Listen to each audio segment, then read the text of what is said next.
Hello people, welcome again to this channel, and today I would like to show you the way how you can remove an unwanted project or unwanted object from the CapCut video. So first thing you have to do is just go open the CapCut application. That now we just need to decide which object that you want to remove. Let's say here I wanted to remove this clock on the wall.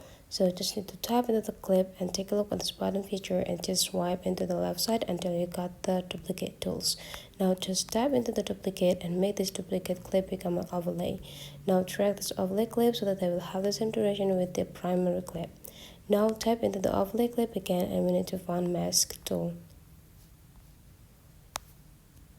Just one mask and then just tap into the mask. Now we just need to find the shape and pick it.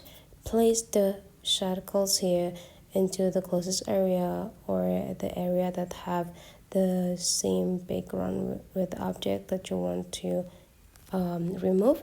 Then you just need to pinch into the inner side just to make sure that you pick those area. And now just go click checklist button and you just need to drag the screen into the top of the clock. And now the clock is just gone.